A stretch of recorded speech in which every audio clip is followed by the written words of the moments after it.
اعوذ باللہ من الشیطان الرجیم بسم اللہ الرحمن الرحیم لن ینال اللہ لحومها ولا دماؤها ولکن ینالہ التقوی منکم۔ تمہاری قربانی کا گوشت اور خون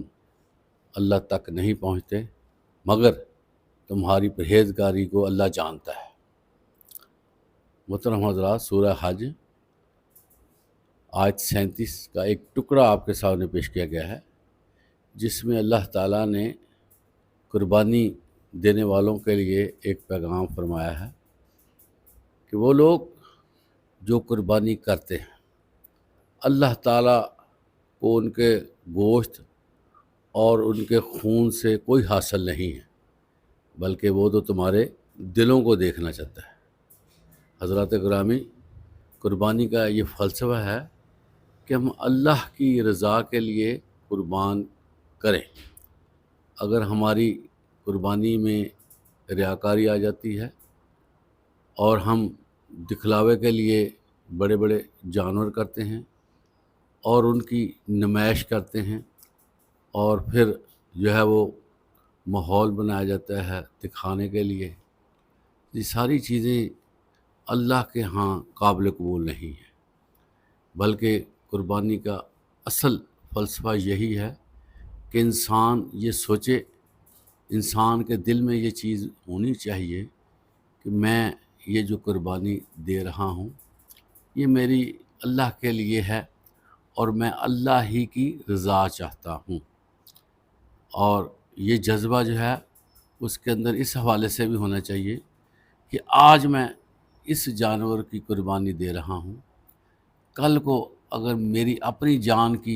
قربانی کی ضرورت پڑتی ہے، میری اولاد کی قربانی کی ضرورت پڑتی ہے، میرے مال کی قربانی کی ضرورت پڑتی ہے تو میں اس کے لیے بھی حاضر ہوں گا۔ اور یہ قربانی جو ہے یہ انسان کے لیے ابتدا ہے اس کی قربانیوں کے حوالے سے، کیونکہ اللہ کی طرف سے یہ جو ہمیں اتنی رعایت ملی ہے کہ ہم جانوروں کو قربان کر دیتے ہیں، اس میں اللہ کی طرف سے ایک پیغام بھی ہے اور ہماری دین کے لیے قربانیوں کی شروعات بھی ہے۔ اگر ہم قربانی دے کر فارغ ہو جاتے ہیں تو یہ ہماری خام خیالی ہے۔ اصل میں فلسفہ یہی ہے کہ ہم یہ پروگرام بنا لیں کہ یا اللہ یہ قربانی قبول فرما، اور ہم اپنے آپ کو بھی تیرے لیے تیار کرتے ہیں۔ جو ہی تیرا حکم آئے گا ہم نماز کے لیے چل پڑیں گے، جو ہی تیرا حکم آئے گا ہم نیکی میں آگے بڑھ جائیں گے، ہمارا ہر کام تیری رضا کے لیے ہوگا، اور ہمارے اندر جو نفس ہے جو ہمیں برائی کی طرف لے کر جاتا ہے ہم اس سے باز آنے والے بن جائیں گے، اور تیری راہ کے لیے ہمہ وقت ہم تیار ہوں۔ حضرات گرامی، یہی قربانی کا فلسفہ ہے کہ ہم اس معاملے کو ڈیپلی دیکھیں کہ اس میں ہم نے کیا فیصلے کرنے ہیں۔ اگر ہم صرف قربانی برائے قربانی رکھیں گے تو یہ پھر گوشت کھانے کے علاوہ ہمیں کیا حاصل ہو۔ تو جس طرح ایک بندہ حج کرنے جاتا ہے، حج کرنے کے بعد اس کو یہ فیصلے کرنے چاہیے کہ میں نے حج کیا ہے اور آئندہ کی زندگی میں اللہ کے مطیع اور فرمان بردار ہونے کی حیثیت سے گزاروں گا۔ اسی طرح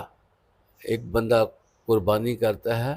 اس کے اندر یہ جذبہ ہونا ضروری ہے کہ وہ سوچے کہ یہ میں نے اللہ کی راہ میں قربانی کی ہے تو اپنے جسم کی جو خواہشات ہیں جو مجھے شیطانی راہوں پہ لے کر چلتی ہیں میں ان کو چھوڑ دوں گا، اور اللہ کی عبادت میں اخلاص لے کر آؤں گا، اور اللہ کی عبادت میں ڈیووشن رکھوں گا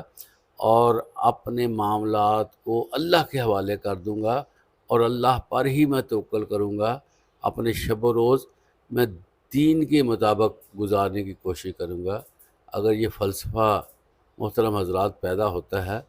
تو قربانی کا بہت زیادہ فائدہ ہوگا، وگرنہ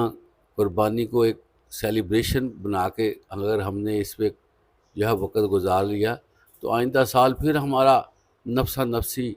اور جو ہے وہ جھوٹ فریب میں ہی گزر سکتا ہے، کیونکہ اسلام میں جو بھی نیکی بتائی جاتی ہے اس کا تعلق ہماری اگلی زندگی کے ساتھ ہوتا ہے، کیونکہ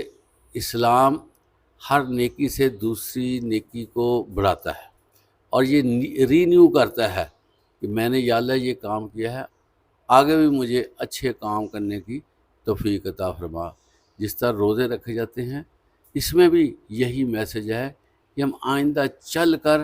اپنے آپ کو پرہیزگار بنائیں گے، اللہ سے خوف کرنے والا بن جائیں گے اور اپنی زندگی کو بہتر بنائیں گے۔ یہی فلسفہ نماز میں ہے۔ ایک نماز کے بعد ہمیں یہ عہد کرنا چاہیے کہ ہم مزید اچھے کام کریں گے، اور یہ سلسلہ چلنے سے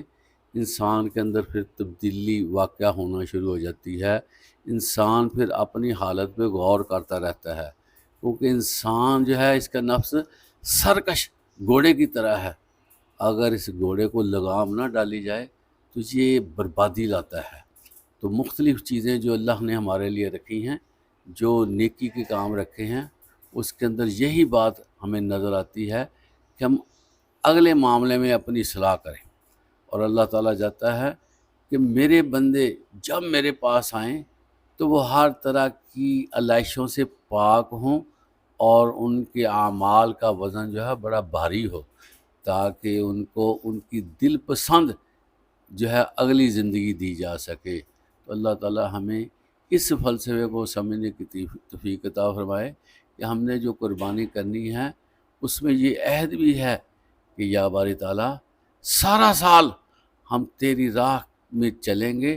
اور تیرے لیے اپنی نفسانی خواہشات کی قربانی دیتے رہیں گے۔ وآخر دعوانا الحمدللہ رب العالمین۔